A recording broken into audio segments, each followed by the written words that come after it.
Welcome back and thank you for joining us. This PowerPoint presentation and the accompanying narration was designed for East Texas Baptist University for use in the course Criminal Justice 3314 Criminal Investigation, and I am Dr. Eric Hillman. The textbook we use in this course is also entitled Criminal Investigation, 11th edition by Hess, Orthman, and Cho. The student's viewing of this presentation is designed to supplement the reading of the text and not to replace it. Chapter 10 is entitled The Sex Offenses. This is Chapter 10E, the fifth and final segment of Chapter 10. Included in the subject of rape and sexual assault is the subject of date rape. In date rape, the victim knows the suspect, often has agreed to some kind of social contact, going out to dinner, going to the movies. Perhaps, if she's comfortable enough with him, she invites the suspect to her house or apartment. But her intention is, we just watch a movie, eat some popcorn. But he's expecting more than that. And when she says no, he says no to her no. He gets what he wants, and that becomes rape. In a similar vein, we have the subject of drug-facilitated sexual assault. This is an instance where this victim is drugged by the suspect, usually without her knowledge. In both of these pictures, you see someone dropping a date rape drug in a drink, often an alcoholic drink at a bar or club, and the pill dissolves. The lady drinks her drink and she becomes incapacitated. It's put in secret. Sometimes two guys will work together, or one will distract the girl while the other one puts the drug in her drink. These drugs often have no smell, color, or taste. So as she's drinking her drink, she can't tell that anything's different. As the drug takes effect, she becomes weak and confused, tired. Given enough time, she'll eventually pass out. So if he's with her in the bar and she starts feeling weak and confused, he will tell her, oh, it's just the effects of alcohol. I guess you've had too much to drink. And then, next step, you know what you really need? You really need some fresh air. It's crowded in here. It smells like someone's been smoking. Just some fresh air will do you good. Here, let's step outside. And since she is feeling weak and maybe even having difficulty standing up, he says, here, I'll help you outside. And other people in the bar see this, but they think, oh, same thing that he's been saying, she's had too much to drink.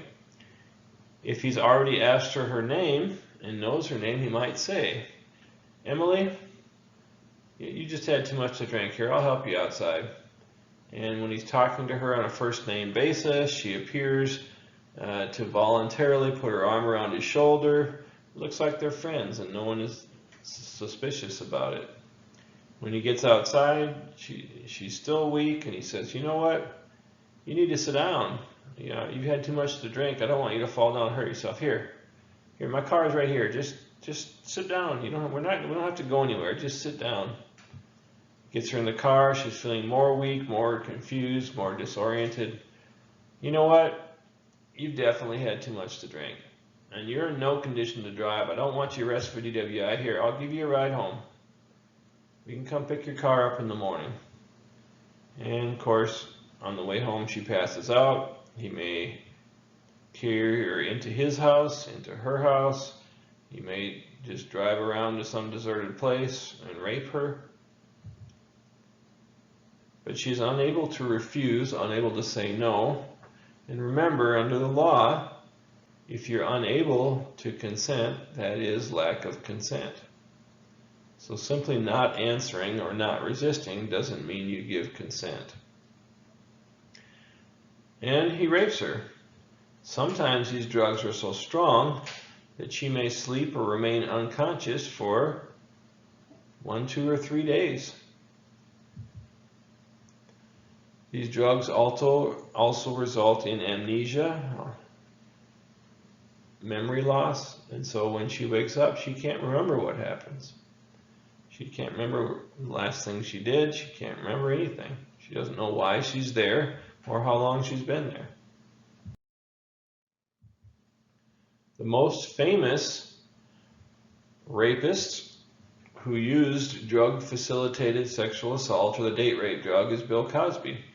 Very famous in the 70s and 80s. Probably the best known television actor, certainly the best known black actor, but maybe the best known television actor during that time frame. When women started accusing him, I just thought they were gold diggers, but pretty soon dozens of women were accusing him of drugging them and raping them. And I realized that he really was a bad dude. One of the women that accused him was the picture in the upper left. That was a picture of this woman when she was a basketball player. And then years later, when she testified against him at trial, that's a picture in the upper right. Although dozens of women accused Bill Cosby of sexual assault, only one was within the SOL. What does that mean? Statute of limitations. So in most states there's a statute of limitations where they can only file charges against someone for a certain number of years after the crime. So of all those dozens, only one was within the statute of limitations. It happened 14 years prior, and Bill Cosby was convicted of drugging and raping the woman, and then was sentenced to a variable sentence of 3 to 10 years in a Pennsylvania prison.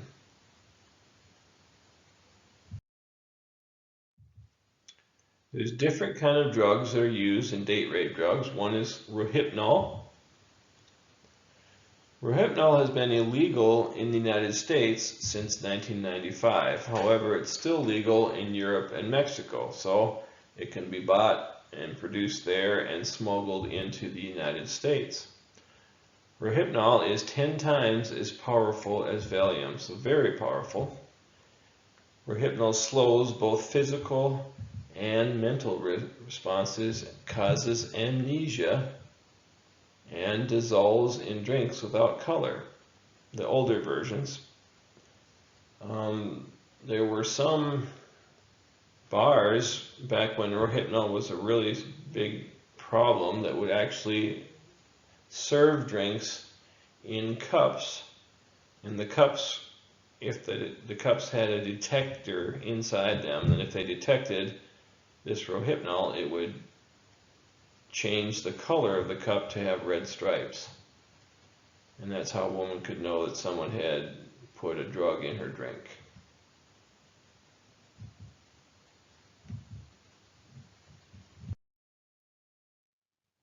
Another one is GHB, known on the street as liquid ecstasy.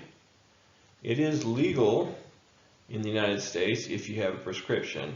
GHB is used to treat alcoholism and narcolepsy, but it's also used illegal in bars, clubs, and rave parties.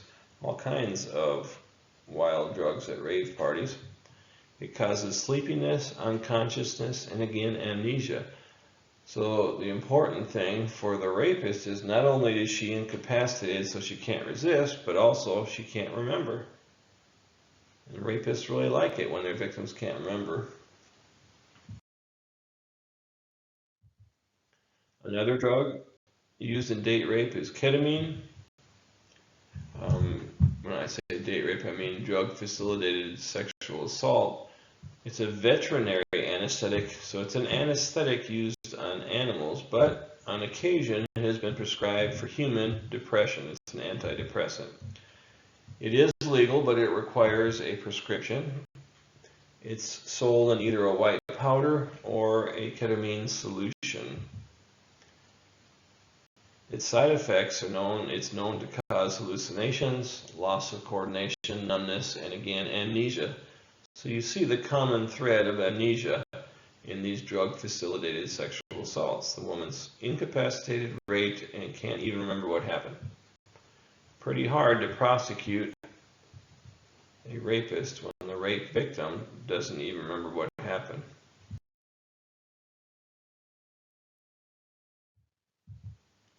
So if you have a rape victim, and sometimes she knows she's raped only because she's figured out 2 days have gone by since the last thing I remembered.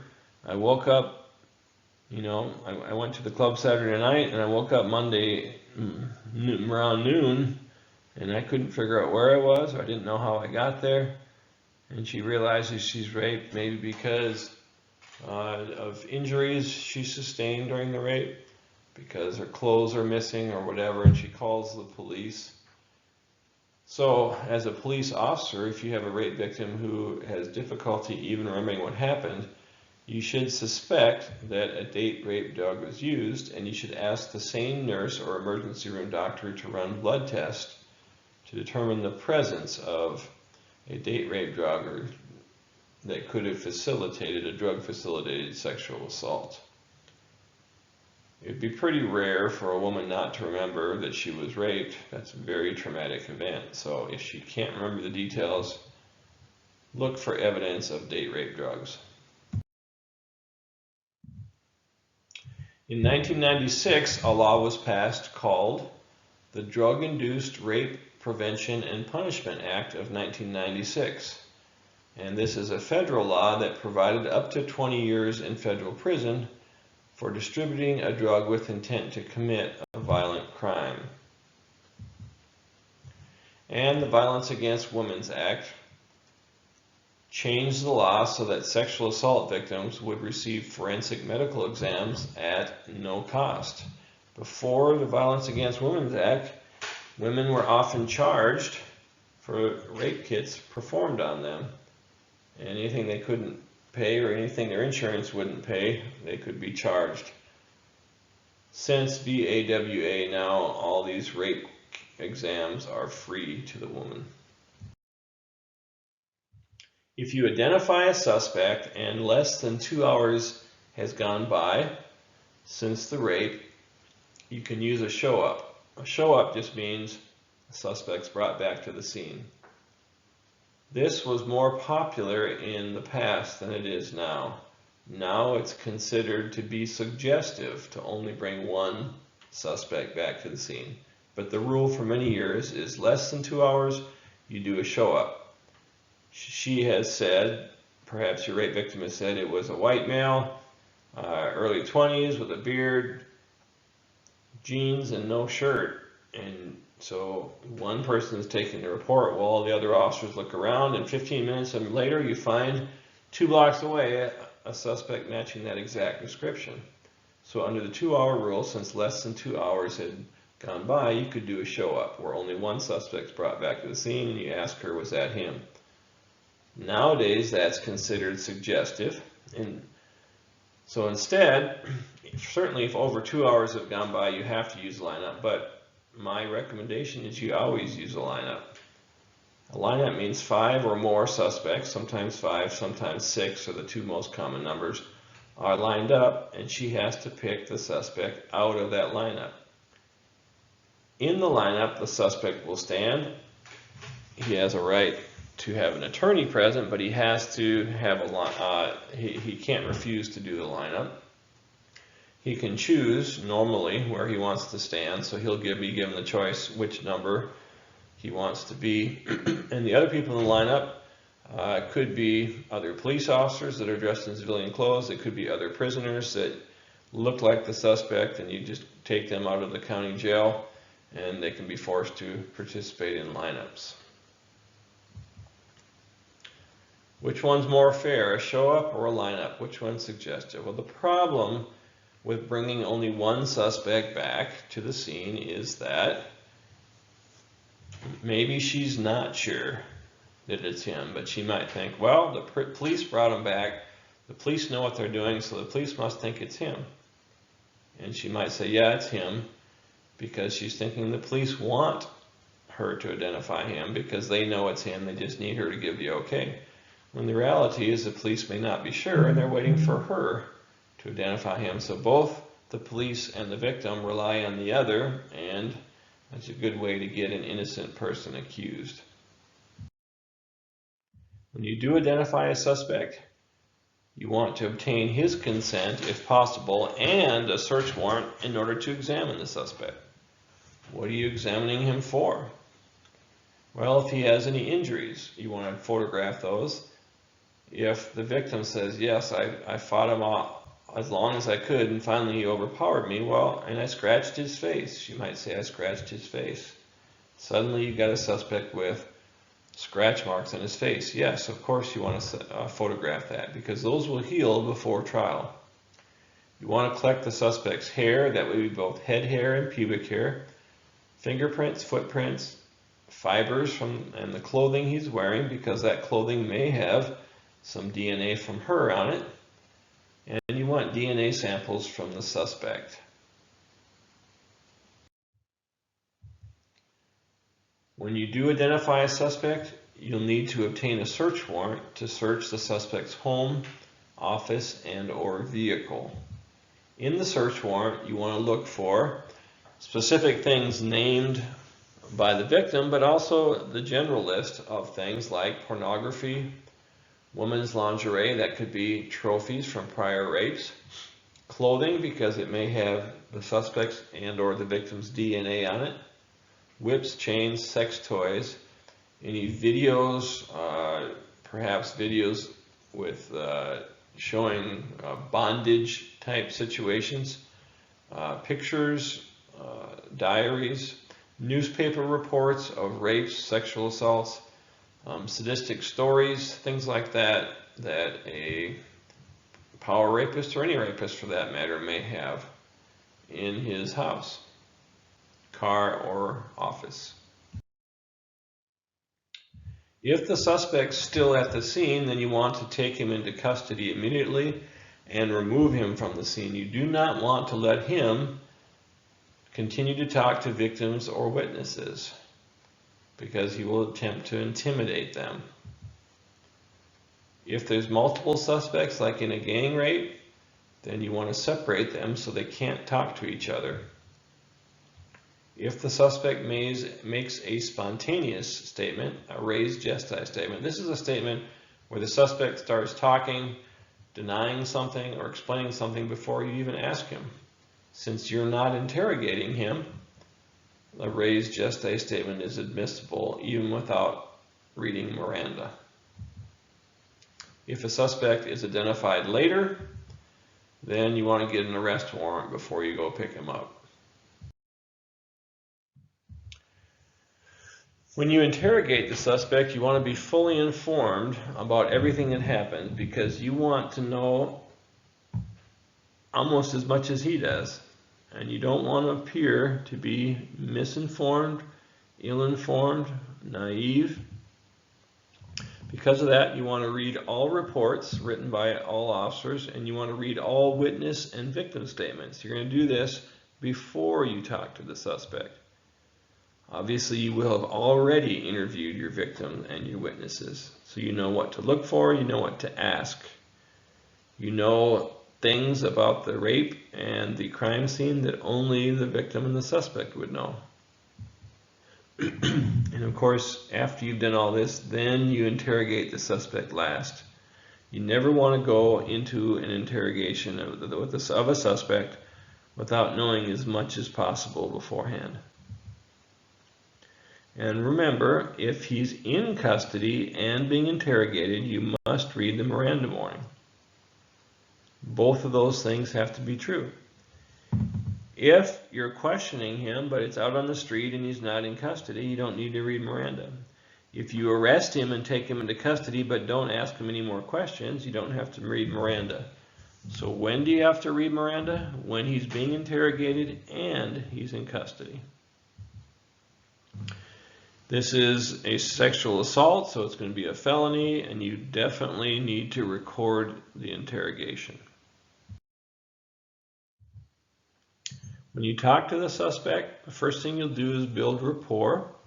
Talk about his family, talk about his job, his sports, his interests, even his kids if he's got some. And at first you want to be non-judgmental. You want to be, in his mind, understanding of what he's done and what he's going through.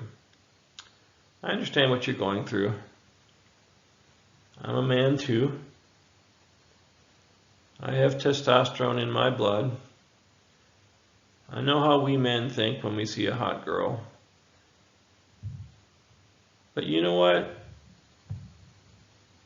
I want to hear your side of the story. It's one thing to hear one side of the story. I don't, sometimes you just hear one side of the story, you don't hear the truth.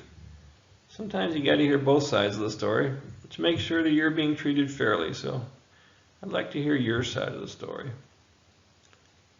And when he starts talking, even if you despise this guy, even if you want to throw him in prison for the rest of his life, you've got to show an interest in what he's saying, and certainly don't interrupt him if he's willing to talk.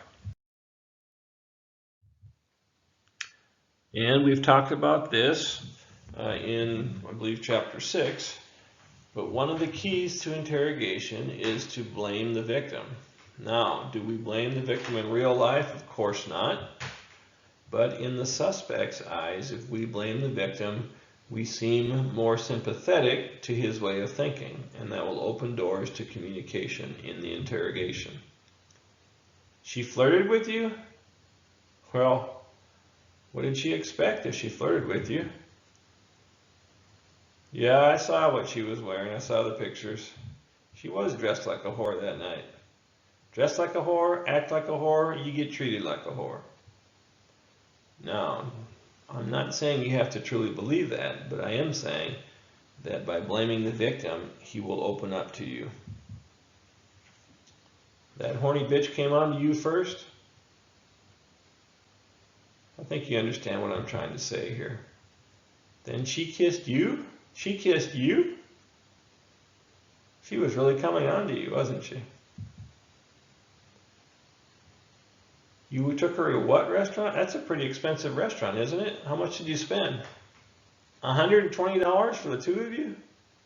Wait a minute now. You spent $120 and she thinks she can just walk away without giving you anything in return? You invested a lot of money in her. She used you. Guys, she used you. Blame the victim. That's how women are. If they show some cleavage, well, you know what she wanted. And you gave her what she wanted.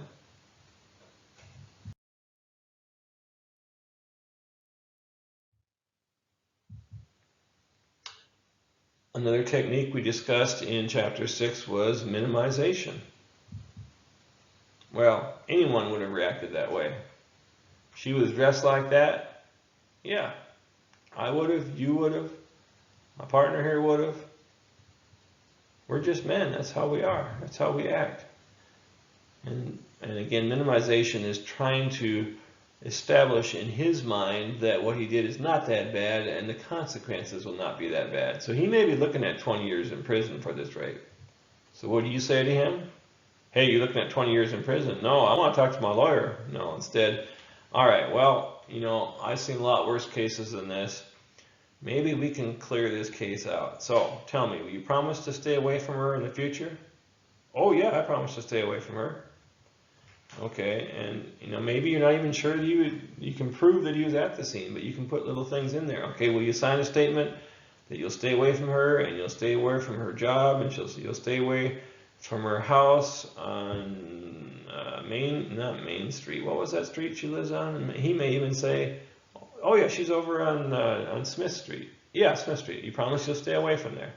Well, suddenly now you got a partial confession, right? An admission. He now can no longer say he doesn't know where she lives because he volunteered the information before you told him.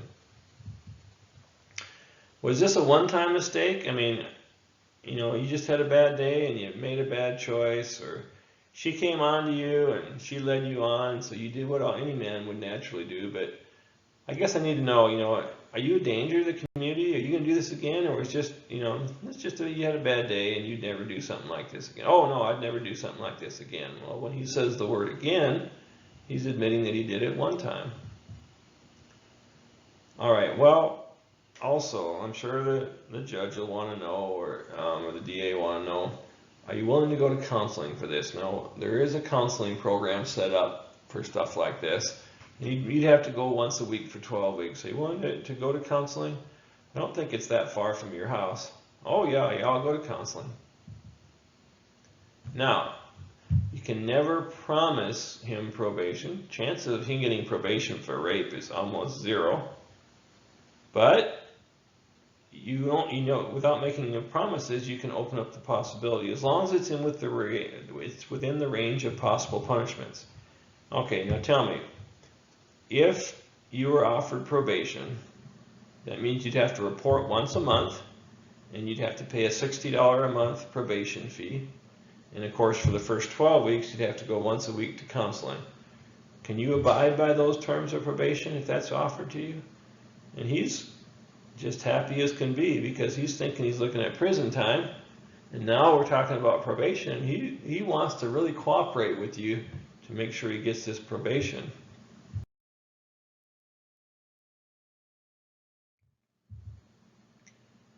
If the case goes to court, he pleads not guilty, then legally you don't need corroboration. What do I mean by corroboration? Well, what if it's just his word against hers?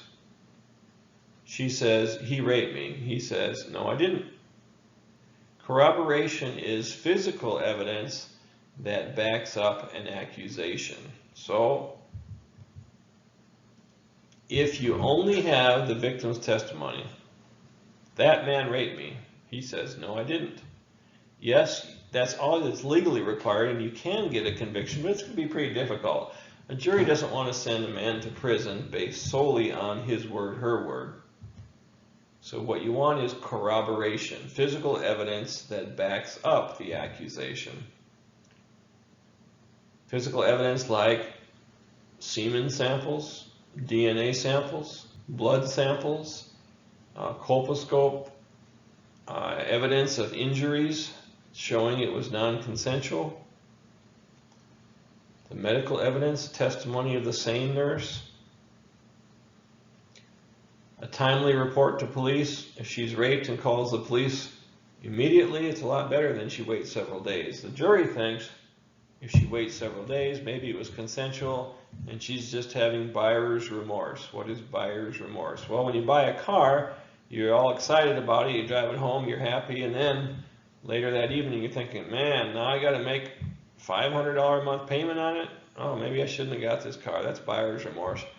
And buyer's remorse in relationships is she gets drunk, she's high, she's happy, everything, she's all excited, and she agrees to go to bed with this guy, and then later she realizes she's kind of a loser, she might be pregnant, maybe she had a boyfriend and she wants to get back with him, but now this guy's on the scene, and so maybe 2 or 3 weeks later she calls the police and says she was raped. So if she doesn't call the police right away, the jury's going to think, maybe she wasn't raped after all. And it could be she truly was raped and she was just afraid to call. An outcry witness helps. If she has, even if she doesn't call the police, if she calls her mother or her best friend immediately, and the best friend talks her into calling the police, that would help. In order to get a conviction in a sexual assault case, you need to have the jury side with the prosecutor and believe the victim. And the juries will not be sympathetic with that woman as a victim if she had been drinking. If she's been drinking and the defense attorney can convince the jury she was drunk, and while she was drunk she said yes, it's going to be hard to convince the jury to convict. If she's using drugs, even harder, because at least alcohol is legal. But if she's using illegal drugs and then she finds herself raped, the jury's going to think, well, that little slut, she got what she deserved. She left the bar with a stranger. The jury's going to think you've been drinking and you leave with a stranger. You know what that stranger is expecting. And you never would have left with the stranger if you weren't expecting the same thing. If she's hitchhiking, what kind of woman would get in a car with a man she doesn't even know? She must be loose. She must be a slut. She got what she deserved. So even if she truly was raped in any of these situations, If any of these facts are true, it makes it very difficult to get a conviction. Or if she's dressed provocatively.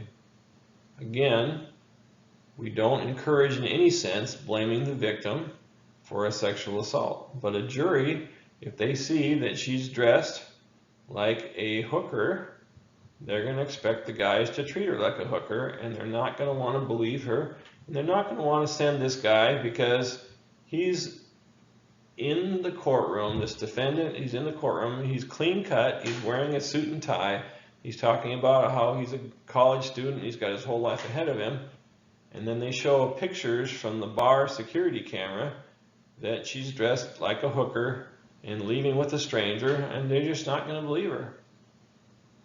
So it's pretty tough in these situations to get a conviction in a rape or sexual assault case.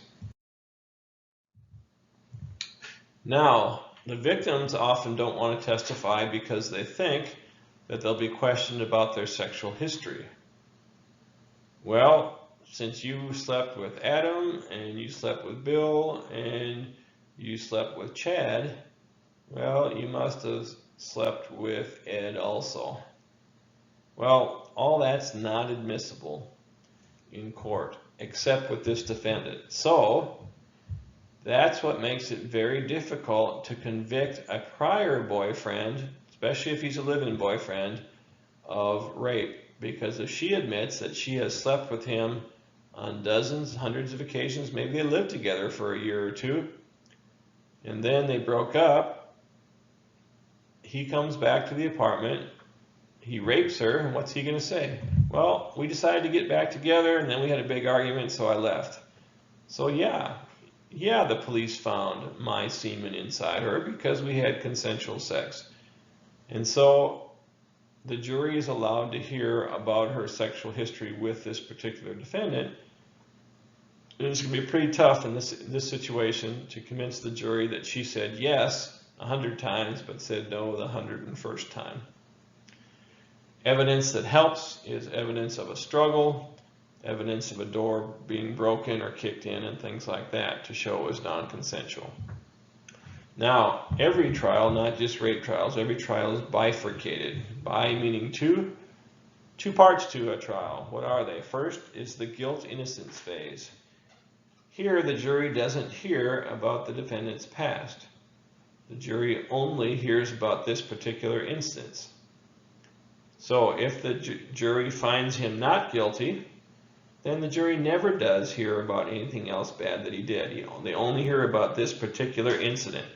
However, if the jury finds him guilty, then they move to the punishment phase, and in the punishment phase, they can learn about his whole past. So if he's got a prior rape conviction, when the jury's trying to decide if he's guilty of this rape, of this woman, then the jury doesn't get to hear about his past. However, if the jury finds him guilty of raping this woman, then when the jury's trying to decide how much punishment should he get probation, should he get 5 years, should he get 50 years, then the jury gets to hear about every bad thing he's ever done in his life.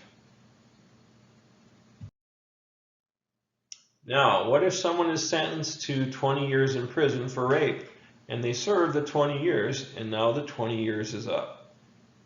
Does that mean they walk free? Well, there's something called civil commitment of sexually violent predators. If the criminal sentence is served, so maybe he even served the entire 20 years without any parole, but he's still deemed to be a continuing danger. Based on activities in prison, he's either been involved in prison rape, or maybe he's written nasty letters to his victim or other women where he's deemed to be still a continuing danger of sexual assault. Then the state can give him another trial. This one is a civil trial rather than a criminal trial. In the criminal trial, you have to have lots of evidence. You have to prove him guilty beyond a reasonable doubt. But in a civil trial, you only have to have a preponderance of the evidence. The state only has to come up with a 51% of the evidence standard. And then, if they find he's still a danger, even though his prison sentence is over, they can then commit him to a civil treatment facility. Now, although they call it a civil treatment facility, it really is just another prison. And in this prison, of course, they will have, in this civil treatment facility, they'll have sexual assault programs for sexual assault offenders, trying to rehabilitate them, but it really is just a continuation of prison. And that can be indefinite. As long as he's a continuing danger, he could stay there. So someone may only get a 5 or 10 year sentence, but may end up spending life locked up because of this option that the court system has to continue his lockdown in a civil facility even after his criminal penalty is already served. Is that legal? Is it legal to keep someone locked up for life when the jury only gave him 10 years? Well, the Supreme Court has looked at these in several states, and in 2 Kansas cases, they said yes. If the state can prove by a preponderance of the evidence, the 51% rule, that the offender can't control his sexual behavior, he's still a danger, then yes, he can be locked up in a civil treatment facility indefinitely and maybe even for life. Which states can sex offenders be civilly committed? The states in blue on this picture, and you see Texas is there. So in Texas, even after a rapist's prison sentence is served, he can still be in a civil commitment treatment facility indefinitely. Now, when someone is released from prison and they don't get a civil commitment, they may have to register as a sex offender. Texas and most states have this. If you are a registered sex offender, then the state can restrict and control where you live, where you work, and where you visit. DPS has a website. The DPS Sex Offender Registry is listed here. And if you go to that website, you can search the neighborhood you lived in and to see what sex offenders are currently registered and on parole in that area. If you violate the sex offender registration by not telling the state where you live, where you work, or where you're staying, that's a felony, and they can send you back to prison, not just for violating your parole for being a sex offender, but also on a new felony charge of failing to comply with sex offender registration requirements. The general rule is that a person must register as a sex offender for 10 years after they are released from prison and parole. However, for more serious sex offenses, a person may be required to register as a sex offender for life. There is a mechanism where the defendant can petition the court and ask the court to conduct something called an individual risk assessment. That would allow the judge to order that this sex offender can get off this sex offender registration early. However, that's very rare for something like that to be given. Possibly if he's dying of cancer and confined to a wheelchair, maybe, but it's pretty rare. And finishing not only this segment but the entire chapter is there's a lot of stigma involved in inappropriate sexual activity, and we have to ask ourselves, does God forgive sexual sins? Society may not, but yes, God does. Remember the story of Jesus and the woman caught in adultery. She had a checkered sexual past, and the men wanted to kill her for her sexual sins, but Jesus said to her, "Neither do I condemn thee, go and sin no more." So there is forgiveness. There's a lot of guilt that comes with a checkered sexual past, and everyone in this class should know that if there's anything, and I don't need to know any details, but if there's anything in your past that you think is unforgivable, you're wrong. Jesus will forgive you and cleanse you, and you'll be able to start life anew. So, neither do I condemn you. Go and sin no more, John 8:11. Thanks for joining us. This is the end of the chapter. And I hope you learned something. Thanks and have a great day.